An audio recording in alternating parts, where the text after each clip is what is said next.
post it to our website. We are just super excited to have everybody here. We know this is a very different context from what we're normally used to in terms of the start of the school year. Nevertheless, we're ready for your kids. And first, I want to begin with introductions. My name is Brett Kimling, and I'm proud to serve as principal here at Canyon Crest Academy, entering my 5th year here.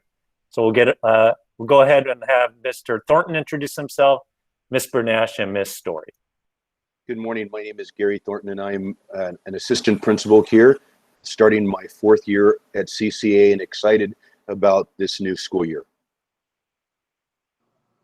Good morning, CCA parents. My name is Leisha Brunash.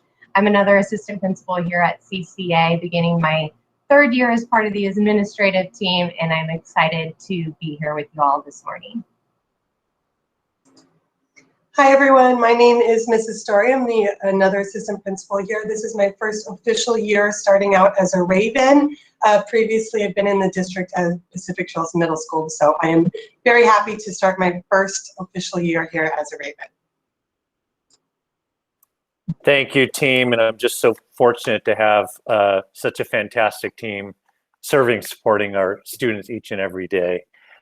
We're going to begin with what we would call an opening ritual. One of the things we know is in a distance learning environment, the kids have reported to us that they really, really miss just the connectivity, getting to know each other in simple ways. And so we're trying to model this by starting with just a simple act of getting to know each other. So we have a little icebreaker here, and if you're in the Hangout, I know that those live streaming can't do this unless you do it at home, which is perfectly fine.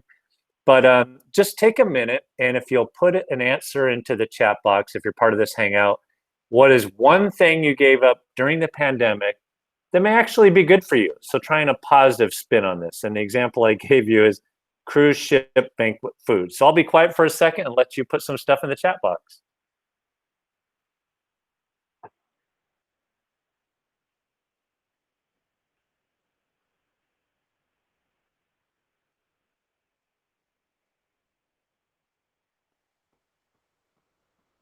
Some of the responses we're seeing for those of you on live stream are driving, showering, too much carpooling, lots of Starbucks, spending money by eating out, soup plantation, getting nails done, Starbucks, travel expenses,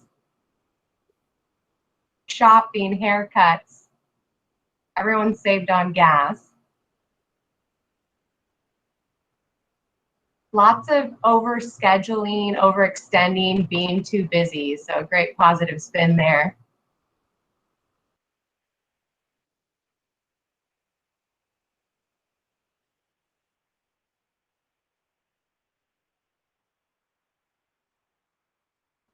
Ironing clothes. I think that's my favorite answer.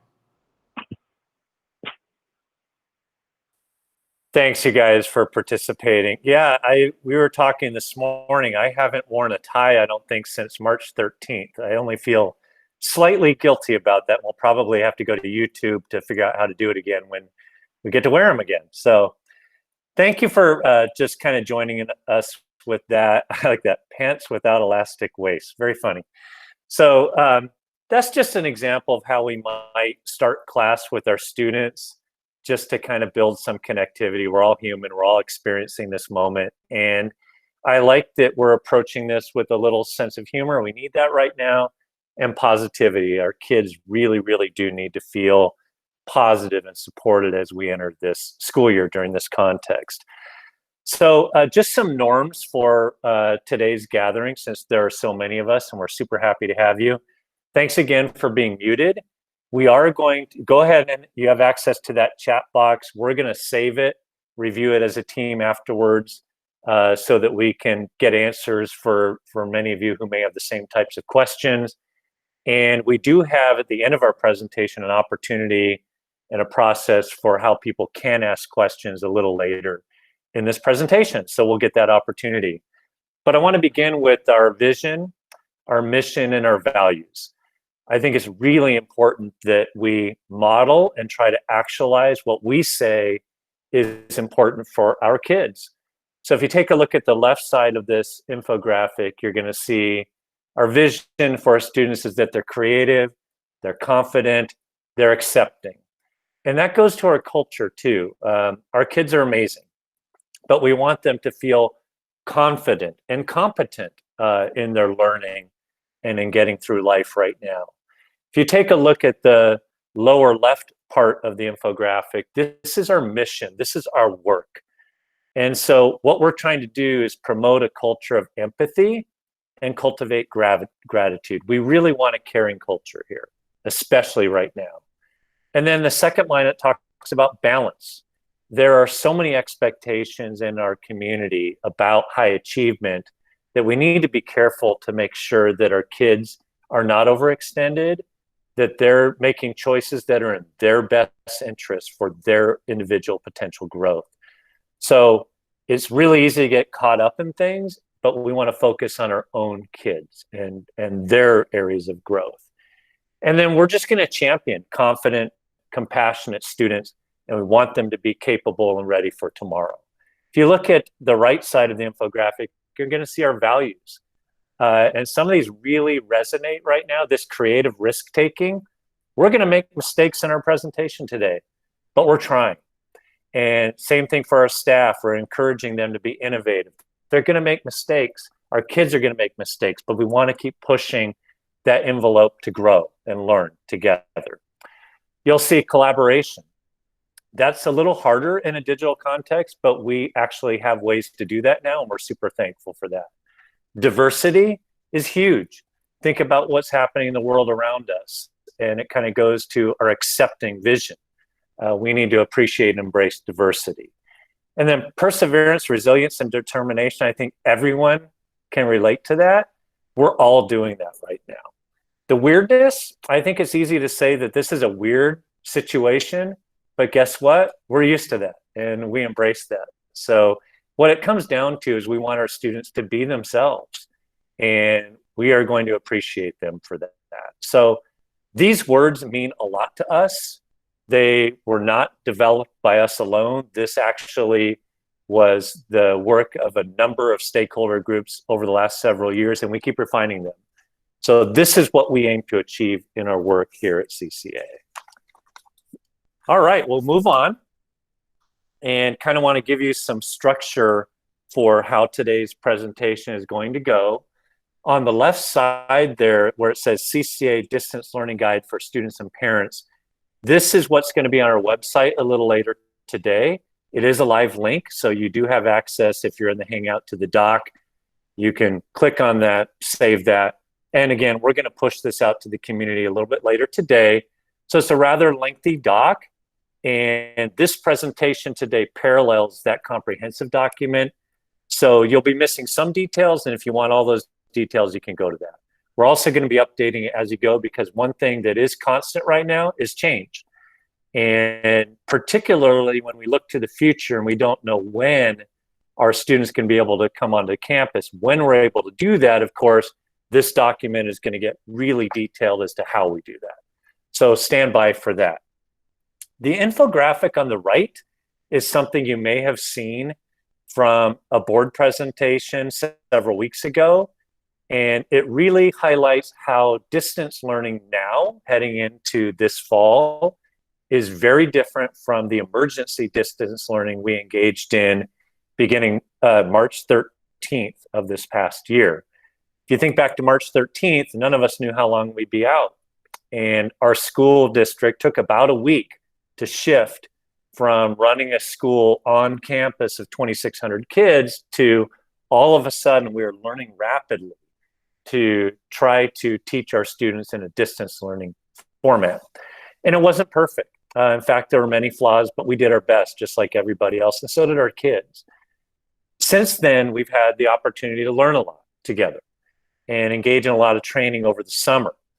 In addition to that, some legislation was passed, Senate Bill 98, Assembly Bill 77, which statewide gave us direction on how distance learning ought to be implemented here in the fall of 2020. So our district has committed to distance learning through Q1 of this school year, and that coincides with our grading period on the 4x4, so that works pretty well with us.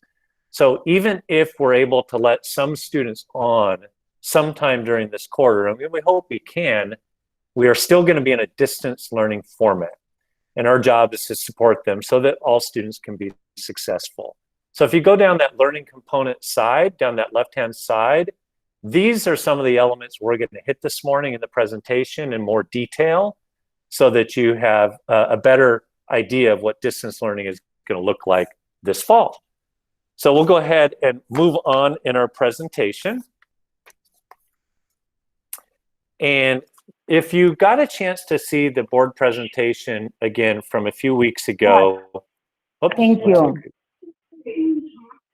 I'll pause for just a second. We have one phone number, an 858, which we'll try to mute so that we can all hear each other. Thank you. Good job. If you take a look at this slide, you're going to see the 5 main areas that our district had committees working throughout the summer and ongoing to make sure that we're prepared not only for distance learning, but what comes up in the future. So what we're going to do in this presentation is go through each of these 5 main areas with some additional detail so that you have an idea of what's going on. And so we'll begin. So good morning. Again, this is Gary Thornton, and I'm going to talk briefly with you about health and safety.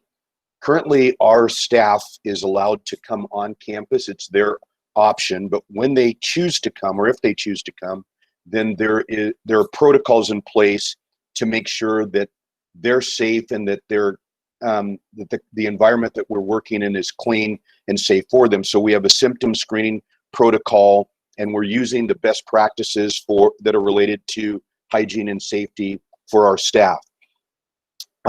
When students are, and I also want to make sure I'm clear that currently no one can be on campus other than staff members unless they get permission from an administrator. In the case, and I'll get to this in more detail, of picking up a Chromebook or picking up textbooks, obviously we'll have students come on campus in order to get that, and there's a way in which we're doing that. But anyway, when the opportunity, and we have permission from the county health and with their health order, then we will roll out how students and parents and other people can come on our campus, but we will be following the health order as we do so. Behind the scenes, our district is working on, when that order first comes, how we will get small groups to come on campus so that we can support students who may need some additional support that they're not being able to get through distance learning. So that might look like our special needs students, our EL students, a student that's struggling in class and needs additional support. Then we're working, those will be groups of people that we'll work with getting to campus, and that will also be a protocol, following a protocol that's set for their health and safety as well. And then we'll move from health and safety to the operations of our school at this time. And so one of the things that you need to know in relation to operations, I mentioned textbooks. So we will be distributing textbooks on August 27th, 28th, 31st, and 1st. We will do that during starting at 1 in the afternoon and going to 3:45. That's an asynchronous time for learning, and so that's why we can start at 1:40 or at 1 o'clock, and we'll just go till 3:45, and we'll follow a safety protocol, and that information will be emailed out to you through Signal Kit Monday of this week, so that you'll know the details of how to enter campus and how your students will collect their textbooks. We on last week, I lose track of what day or week we are in, but earlier this week we did distribute some Chromebooks. We will also be doing the same on the 24th, which is Monday, from 10 to 12. And then if you need a Chromebook and you didn't sign up for one, if you'll email Karen Burrows, and you can just find her on our website if you don't No, but it's karen.burrows@sduhsd.net, and let her know that you need a Chromebook, and we'll make sure that you get one. And then in the spring, we didn't do a mandatory attendance, but we're going to require students, or excuse me, we're going to take attendance because students are required to be on campus, or excuse me, not to be on campus, but to be in class. And so our attendance is a little different than what we've ever seen before, because it's not just about you being present, it's also about you being engaged. And engagement is going to look like that you participate, that you complete assignments. So our teachers will be taking attendance, but they will not just look at, hey, your screen is lit up. Teachers are going to ask students to show themselves on cameras. They won't mandate that, but they're going to actually encourage all students to show up and be in class. And then we've got some new codes that are related to attendance, and you can see those. Those codes have to do with, are you engaged? Are you not engaged? We have a code for tardies. There's a less than 30-minute tardy, or a greater than 30-minute tardy. And so that's how attendance will be taken. If your son or daughter is not able to attend school because they're ill, or they have another excuse that they can't be, and it's an excused absence, please contact the attendance office as you've always done. There's a link there that'll show you how to do that. But most importantly, if you don't have the link, you can go to our website. But just letting the attendance office know that your child is not going to be in school, that's really important. If your student is not in school, please know that you will get the attendance call in the evening, letting you know that they did not show up for class. And I think that's it for me. Mr. Thornton, I just want to emphasize something I think that's really good about this new attendance policy. Mr. Lederer, could you mute? I'll mute Brett. Okay. Thank you, guys. I think what's really important about this new policy, and do share this with your kids, is merely showing up to a hangout is not enough. We're actually required by law to measure engagement. So do encourage your kids to not only show up, but be actively involved, just like they would be during a regular in-school learning session. So we measure engagement throughout the day, and that is new under distance learning legislation. So I just do encourage you to share that with your kids. Thank you. And Ms. Bernash. I'm sorry, one other thing I just saw, that we should require students to be to have their cameras on, and we are doing that. There may be some exceptions where students can't use a camera, and we want to be sensitive to that, but we do expect them to have their cameras on so that we can see them.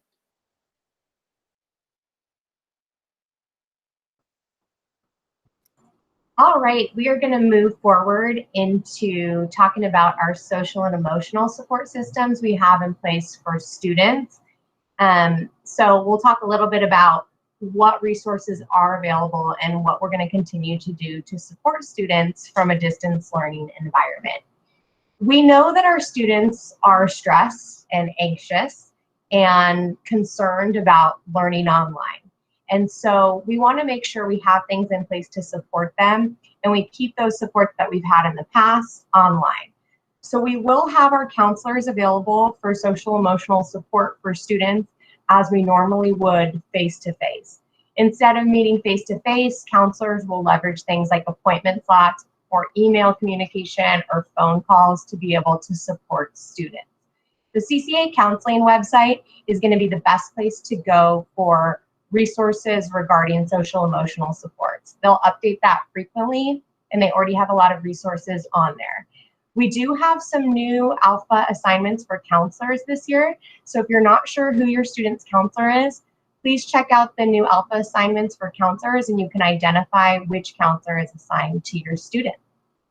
If you know that your student needs to meet with a counselor and you need to let your counselor know, we also have a non-emergency referral form that you can fill out to let your counselor know that a check-in might be needed for your student. That'll be posted on the counseling website, and we'll put it on the front announcements page of the CCA website as well. We also have a service called Care Solace that we launched last year that helps parents find providers in the community that can service students outside of the school environment. Moving on, many of you know that we started Homeroom last year. The purpose of Homeroom is to help us achieve our mission of balance, wellness, and student safety. So we will still be doing homerooms in a distance learning environment, and all students are assigned to a homeroom. We have mixed grade levels in those homerooms, and through those homerooms, we'll work on connectivity, social emotional programming, and life and career skills. So homerooms meet once a week on Friday, and you'll see in our distance learning bell schedule later in the presentation where that fits in. So it's very similar to where it would be in a face-to-face environment. You can also see our homeroom dates for Q1 listed there. So it's nearly every Friday with the exception of a couple Fridays. I'm going to move on to family and community engagement. It's difficult to interface with our community when we're online, so we're working on ways to continue to do that and make sure we're connected to you and to our students. Our main phone lines are open, so you can call in and get routed to whoever you need to speak to. Our staff directory on the website is another good way to look for who you need to talk to, their email address, and contact them. We'll be updating our website a lot, and we'll be pushing out emails frequently. So make sure you are able to get those emails from Canyon Crest Academy. And if you're not able to, please call us so we can help you troubleshoot, as that'll be our main channel of communication to the community. Our foundation is still operational in a distance learning environment, and we'll be developing creative new ways to interface and support the school. Lastly, we kind of linked it here, but we'll send it out later. Our district has put together some parent and student resources that are valuable, and our school site council is still operational this year. So we will send out actually a nomination soon for parents that might be interested in running for school site council. We will have at least one spot available, so you'll see that coming out soon. Lastly, our goal is to bolster our social media. We do have a Twitter account and a Facebook page. Principal Colleen tweets frequently, and we often retweet him on the CCA Raven account. And our Facebook page is called the Raven Report. So follow those accounts to stay connected. We primarily use those accounts to highlight students and activities that are going on, and we use email primarily to communicate that important descriptive information.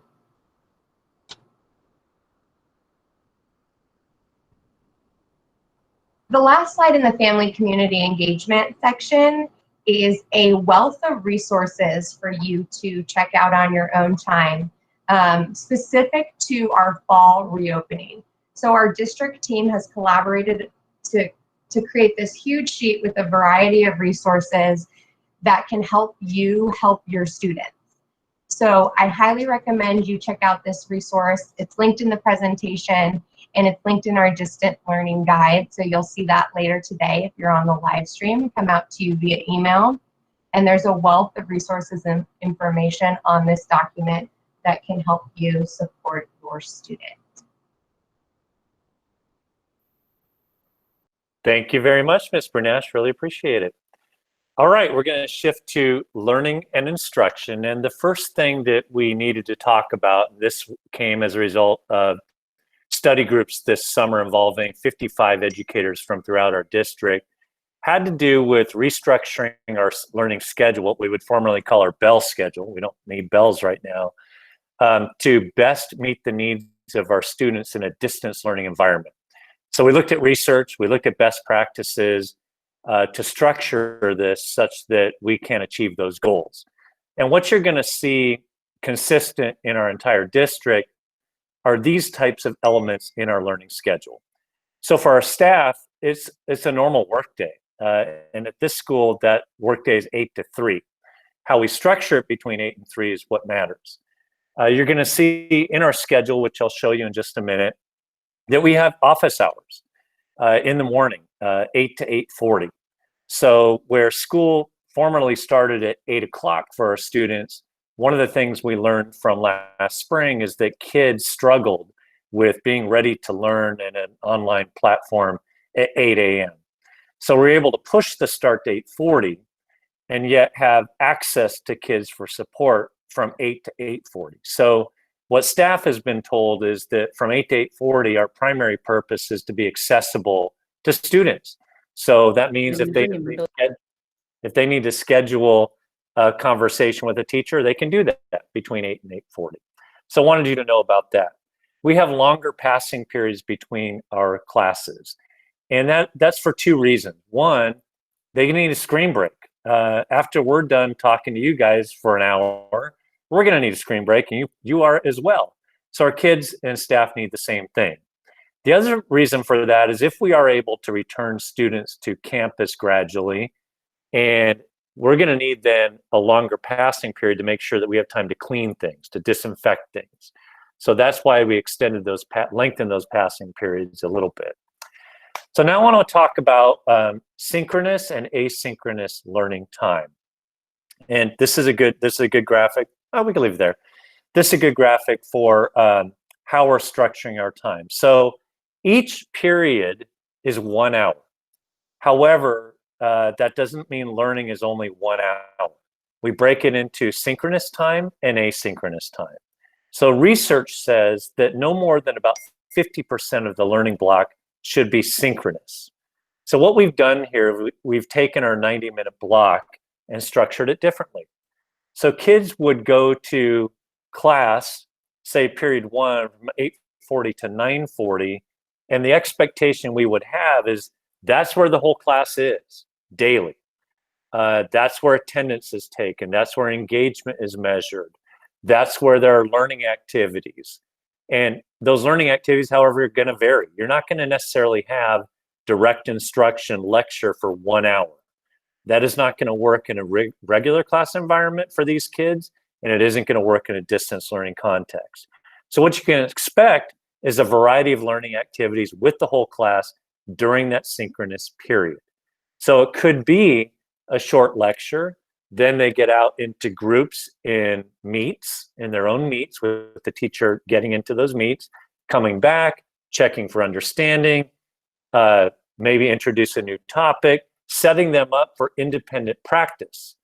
Now, instead of that independent practice, happening in class, it could be shifted to asynchronous time, which is in the afternoon from 1:40 to 3. So the expectation is when they need that whole class, they're doing that daily during synchronous time, and then they set them up for asynchronous independent practice in the afternoon. Teachers are going to be accessible to students between 1:40 and 3, but they may structure it differently. For example, they may say, hey, students, I'm available by appointment from 1:40 to 3. Just set up a calendar and we'll meet. Or they'll have a meet open. So teachers are going to be communicating with their kids about that. So we do that for 2 periods, just like we do during the regular school year. Then we have a break, and then we do 2 more periods, and then we have asynchronous time. So that's kind of how this is structured. On Mondays during asynchronous time, our teachers are going to be meeting while the students are doing independent practice. And then Tuesday through Friday, they're available to students. The other thing about Friday is we do have our homeroom period. So each synchronous period is 5 minutes shorter to accommodate the homeroom period. And as Ms. Bernash mentioned earlier, one of our primary goals with homeroom this year is to make sure that kids are feeling connected. And we're going to leverage our relationship with our older students to reach out to the new incoming freshmen, because each of us running homeroom is going to have a new batch of freshmen while we retain our 10, 11, 12th graders. So, and if you have students who are in Envision Conservatory, they're meeting Tuesday, Wednesday, Thursday, 1:50 to 3. So I just wanted to make you aware of how our bell schedule works. Ours is extremely similar to San Diego Academy's, also on a 4x4. And then La Costa Canyon and Torrey Pines High School have very similar schedules for them because their courses go the entire year, whereas we are on the 4x4 and complete our year-long courses in one term. At this point, we'll go ahead and shift to Ms. Story, who will talk about some other elements of learning and instruction. So I've been watching the chat box, and hopefully this next slide will help answer some of the questions that were popping up in there. But so similar to the spring, Google Classroom is going to be our primary platform that most teachers will be using in the distance learning environment. Teachers are syncing up their classrooms either today or on Monday to their Aries account. So Google Classroom will automatically sync up to Aries. Your students will be receiving invites to join their Google Classroom sometime today or on Monday. So I would advise you to make sure that your students are checking their emails starting today to see when those invites are coming through. Once they get that invite to the class, they'll be able to log into the class, they'll be able to see any information the teacher has already posted, and there will also be a, sorry, someone needs admitting. There will also be a Google Meet class code for students to join with. And so that's how they'll be able to log in on the very first day. Some teachers are also sending welcome emails as well. So just the best advice I think I would give to you is to make sure that your student is checking their email accounts every day for information either from our school or from their teachers. We've already been sending some communication to them. Especially for welcoming our new freshmen. They all received an email earlier this week with an invitation to join our Freshman Week activities that the PALs are hosting. We really want to make sure that our new ninth graders are feeling welcome here. So if they haven't already, please have them check their email accounts. Google Classroom as well. We've got some new enterprise things that are coming up soon. We're hoping by the end of September, we've got some of these additional resources available to us. Teachers may record synchronous class sessions so that students can review them. And teachers may request to have students show their faces. We're really going to encourage that as much as possible. However, we are sensitive to privacy concerns. And if there is a student who's really, really uncomfortable with that, that'll be an individual conversation with the teacher to work through that together. But primarily, we are going to ask that students have their cameras on. This link here to the Student Tech Hub is phenomenal and was created over the summer to really support all of our students and families with any issues you might have with your username, with your password, how to get into Google Classroom. You can see here, thanks Leisha for opening up that site. This link is right on the very first page of their my.s2hsd.net account. So please use this, lots of great resources here. And so if you have any questions, I would review this prior to the first day of school. I know for myself, my little student started school this week and there's tech things that come up, they just do. So to have this resource is great and check it out before the first day so that you and your student are well prepared. Thanks, Leisha. Also along the lines of learning and instruction. So we are academic support for 504s and IEPs. So whereas in the spring we were in sort of an emergency learning environment, now we are not. Now we are officially distance learning. Therefore, all of our assessments and timelines are continuing on the very first day of school. So please be in 504 families. Your 504s will be going out to all of their teachers today, starting today, and then through the next couple of days. And some of the things that we've put into our master schedule this year to support students with 504s and IEPs, we've got some co-taught courses, we have academic support classes, our math support class, and all accommodations will be addressed and followed in all of the students' classes. For our English language learners, we've also been able to incorporate a sheltered ELD course for the first time in the fall, which we're really excited about. And then our EL students are also receiving support in clustered world history and English classes in the spring. And we have an amazing EL lead on campus to support those students.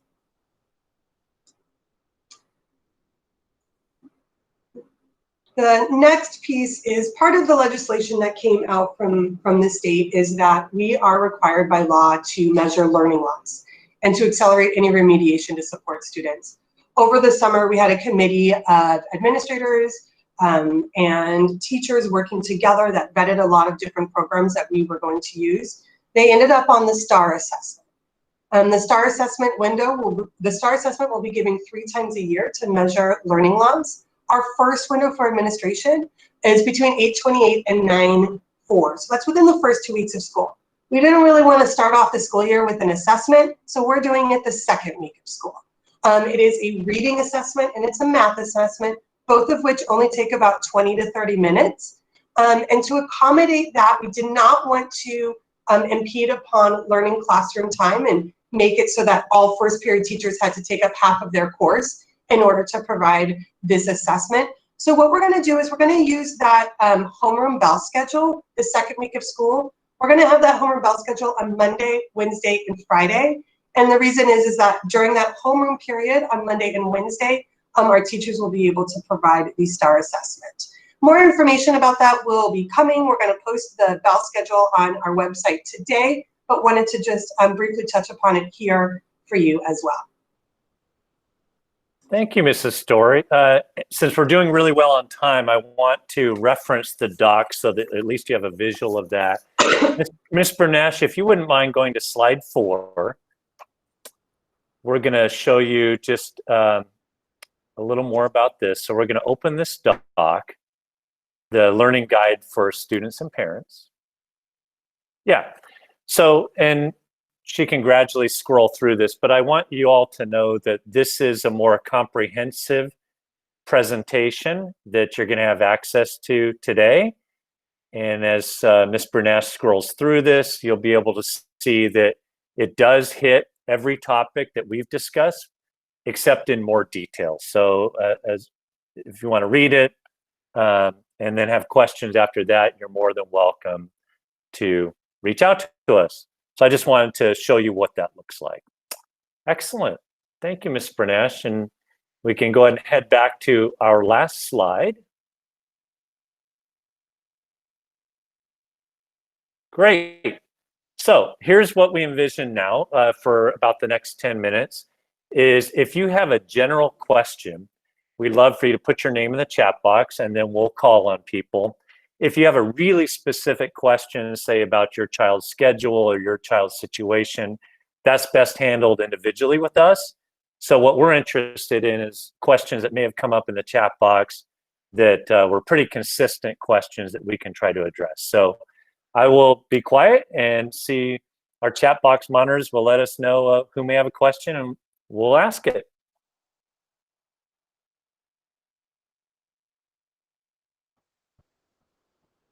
It looks like Robert Wellstand has a question. Robert, go ahead and unmute yourself. All right, thank you, Ms. Bernash. Yeah, so my question is, I'm kind of seeing this kind of requirement for cameras always on, or I don't know if I understood that correctly, but cameras always on is an invasion of privacy, and I don't agree that my daughter should have her face recorded and put into into the public domain through publication of class content. That's an invasion of privacy, and I think that that is not going to be a requirement that I'm going to have on her.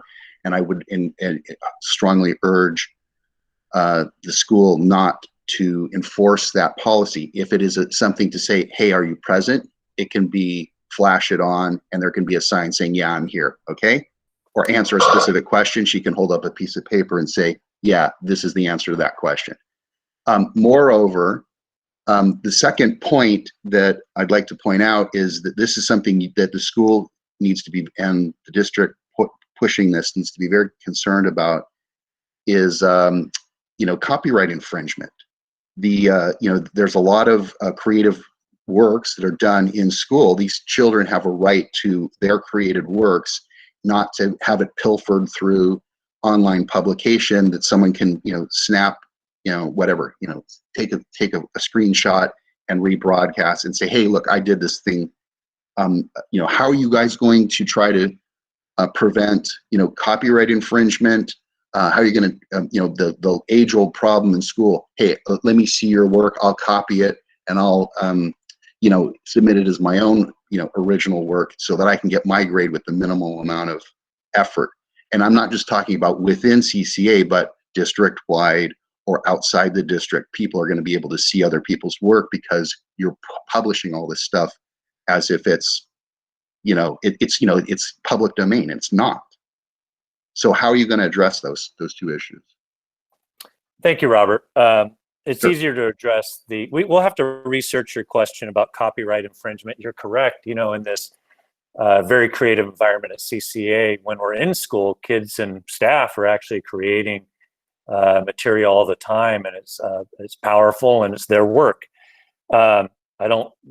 We do have to look at that in an online context to make sure we're not opening ourselves up to those types of infringements. But as to your question about cameras on, we're simply going to encourage it because we're trying to make sure that our kids are engaged, but we want to feel safe and comfortable. So we are not going to require a student to have their camera on if it really makes them uncomfortable. So that's something that when we polled our students through some recent surveys, a large majority of them were comfortable with it, provided that the environment was safe. But those who are not, we're going to work with them. And so I hope you don't need to stress about that. We'll accommodate. All right, thank you. Thank you, Robert. The next question is coming from Levi Knapp. Levi, can you unmute, please? Yeah, I was just wondering how PE classes were going to work. Sure.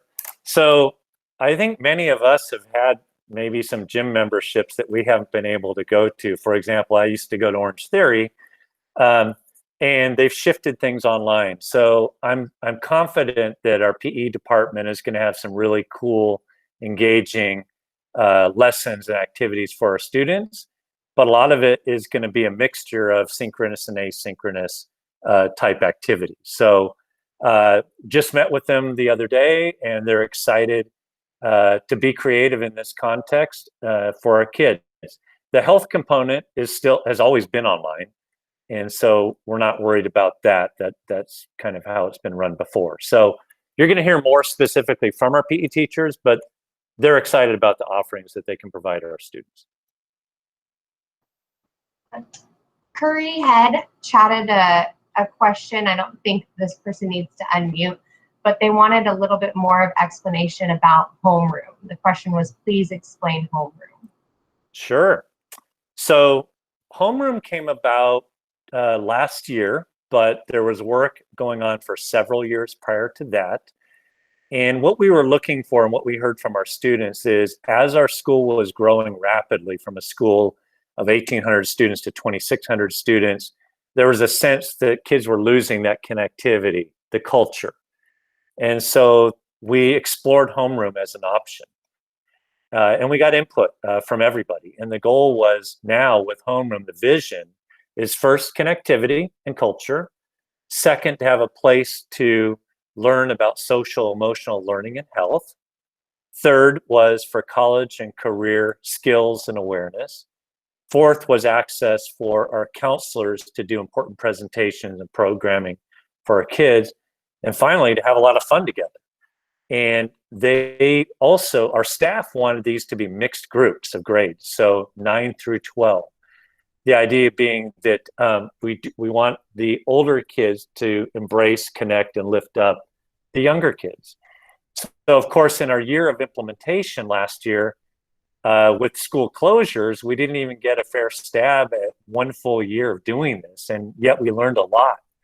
So as we enter this fall, again, in a distance learning context, we're going to begin with kids getting to know each other, staff getting to know the kids, talking about the purpose of homeroom, and getting a lot of buy-in and connectivity moving forward. So that's, in a nutshell, that's kind of our vision for homeroom. The next question is from Lily Hamra. Lily, if you could unmute and ask your question, please. You're still here. I am here. Thank you very much. I really, really appreciate all of the thoughtful energy that you guys are putting into this. I have a rising ninth grader who's excited to be coming to CCA, and we're curious how the music program will work in the distant learning platform, and then once things are lifted and students may be allowed on campus, what that's going to look like for people who play instruments. Yes. So, wow, that's a challenge. I've got to hand it to our music teachers, because even during the spring kind of lockdown, they got incredibly creative. But if you think of Coral, for example, they were coming up with programming where using a lot of computer software, they're able to make it sound like a chorus altogether. But I think what's going to happen is a lot of instrumental breakout sessions. And if you think of if kids are taking private lessons at home with instruments, I think there's going to be a lot of individualized support, and they have invested in different software platforms. So this is the most creative part of this school, and I have confidence that they're going to do a great job with that. When we come back to school, and I'm not sure if you were talking specifically about music, but there are certain things we have to actually be careful about that in the guidance coming out of the governor's office and CDPH. We have to be careful about singing, for example, because of particulates that could result as a result of just singing. So certain things were specifically called out in those guidelines where we have to be smart, careful, and to do healthy things so that we don't transmit the virus. But in terms of reopening as a district, we don't do things alone as a school. It's a district-wide response. We're going to continue to monitor what is coming down through the governor and local health authorities to talk about phased reopening. One of the areas that we want to open sooner or rather than later is for at-risk groups. So students who have disabilities and have needs that we can accommodate safely on campus, English learners, students who may not have the best learning environment at home. We would like to accommodate those students as soon as possible, provided it's safe, but we do it as an entire district, not as a school. Grace G had a question that she chatted. Any special plan for the rising seniors? So seniors right now, special plans for them. Great question, Grace. Rising senior. I have one of them in my house, and she's wondering what her senior year is going to be like. So, like the last class, since we don't really know how long this is going to last, we're going to give them a lot of love, attention, and rely on the creativity of the senior class council, ASB, PALS, et cetera, to do some really cool things for our seniors. I sure hope that they're going to get a normal graduation. If they do, we're actually going to honor the class of 2020 at in a ceremony as well, because I promised that to them. But if you heard kind of how we celebrated them with our drive-through celebration this in June, I think they felt love, and yet we're not done. So we'll get creative. We're going to do special things for our seniors, just like we did for our last class. And again, we hope that at some point this school year, they're going to have a normal senior experience with dances and all that. And if I could just add to that, next week, counselors will send an email specifically to seniors, just reminding them that they're committed to assisting them with that college application process, even though we're going to be online. So the counseling department will be doing a lot to support seniors through that college application time. And we're going to be doing it virtually. So stay tuned for that if you have a senior at CCA. Principal Clean, there's a lot of questions that are specific about what class is going to look like in different subjects. So if you could just touch on how parents will receive that information. Sure. Thank you, Ms. Bernash. So it's hard to answer specific questions about courses, because one of the things that's cool about the school is we offer a lot of unique courses. We have 510 sections in our master schedule. Many of those sections are really unique classes. So we're going to rely on the teachers to communicate through their syllabi, through their Google Classroom, what it's going to look like in a distance learning context. And some classes, lab classes, for example, research classes, for example, the arts, are going to be dramatically different than they are in a physical in-school environment. So we've told our teachers, just let the families know straight up how it's going to be different. So do expect that starting next week. Class, as you know, begins on the 25th. And some teachers they've been working really hard sending out information prior to that. So It's hard to answer with so many different classes what it's going to look like, but they're going to try to give them the full experience since we're also grading with traditional letter grades. So best source of information will be from those teachers next week. Mr. Colleen, another thing that I've seen come up a couple of times in the chat box is just that 1:40 to 3 o'clock time. Is my student expected to be on that entire time? Or what does that look like? I've seen that come up a couple of times. Thank you, Ms. Story. Yeah, that asynchronous time is not designed for the teachers to hold classes. That's supposed to happen during the synchronous time, during the hour period of time prior to that. So really think of it as independent practice, applied learning, projects. Students may be working collaboratively with their classmates just like they would if we were in regular school. And then importantly, if kids need help during that asynchronous time, there should be mechanisms communicated to them from their teachers as to how they can access that help. Again, teachers their workday is 8 to 3. Many obviously work way more hours than that, but that 1:40 to 3 is dedicated to independent practice for kids, support for them should they need it with their teachers on board. So they're not going to likely have a Google Classroom open for that hour and 20 minutes. That isn't what it's for. They'll probably do appointment slots so that they're accessible to kids. EJ has a question. If you're still here, EJ, please go ahead and unmute. Hello. My question was about the student learning and support section of the school period. Is it going to be monitored, and are we required to be online or not? Like, how are you just going to check in?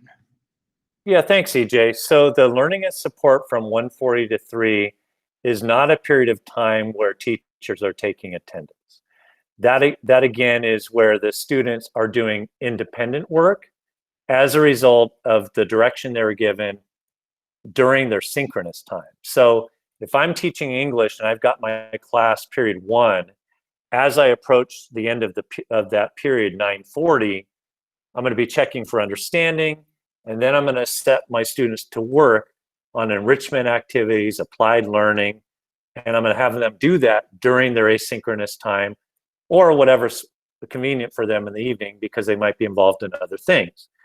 But I'm going to tell them that between 1:40 and 3, if you need help with something, email me, we'll set up a chat. We'll set up a meet. So it's designed to be independent time for the kids. There is no attendance taken during asynchronous time, and it's about support. So I hope that helps. Thank you.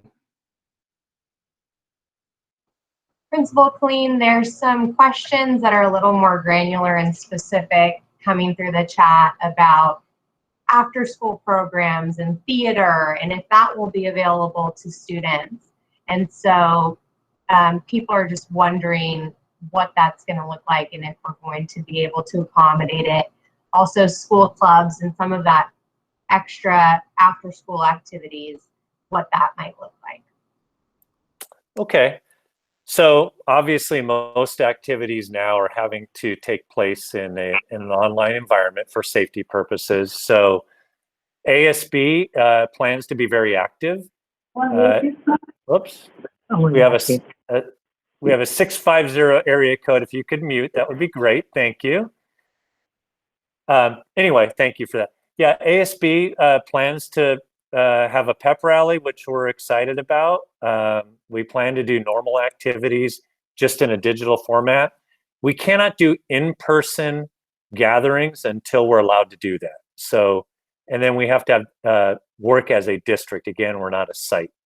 So right now we're not in with school closed, we're not in a position by which we can have people physically together engage in activities. So to the extent they could do it online, that's great. There's some questions in the chat about the SAT and plans for the SAT, questions if CCA plans to administer it during the school day, and how kids might access that and what it might look like. I don't know if we're able to answer that, or one of the assistant principals might have more info. Leisha, I put in the chat box, we don't offer SAT or ACT testing for the general student population. We only do it for students who have special accommodation needs. One parent mentioned that there's a lot of cancellations of school sites in terms of offering, and the reason that there's cancellations is because we're not allowed to have students on our campuses. College Board is, I can tell you, consistently trying to work around and solve that problem, but they don't have a solution just yet. A couple of our sister schools in the past have offered SAT and ACT to the general population, but we do not do that, and we don't have plans to start doing that even at this time.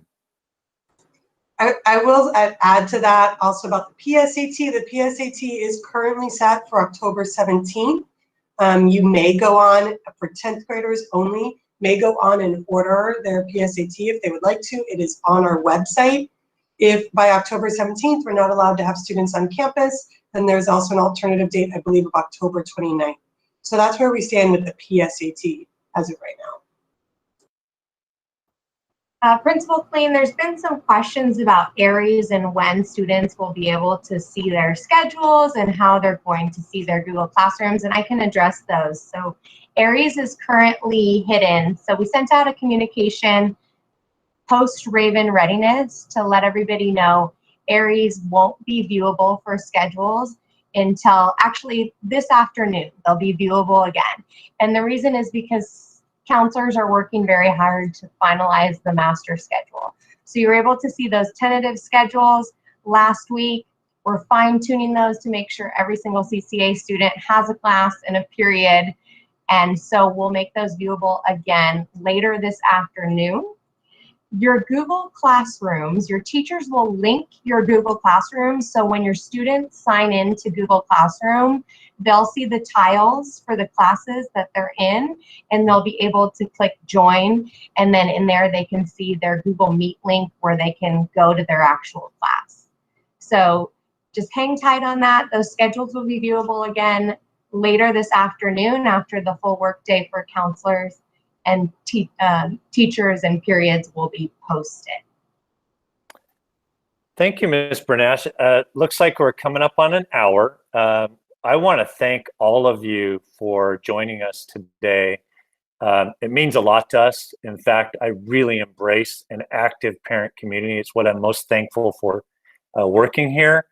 I strongly believe that it takes a partnership, particularly now, to support our kids in their learning and their growth as human beings. So I really treasure your involvement. Even though we weren't able to answer every question in the chat box, we're going to save it. And as a team, we'll go through it and make sure that we are able to cull out the most frequent questions you may have so that we are responsive to your most pressing concerns. I just want to, again, reiterate, thank you. As soon as we're done here, we're going to go ahead and send a message out to our community. We're going to post it to our website so that everybody has access to this, and want to welcome you to a new start of the year. We're here for you and we're excited. So thank you so much for joining us today.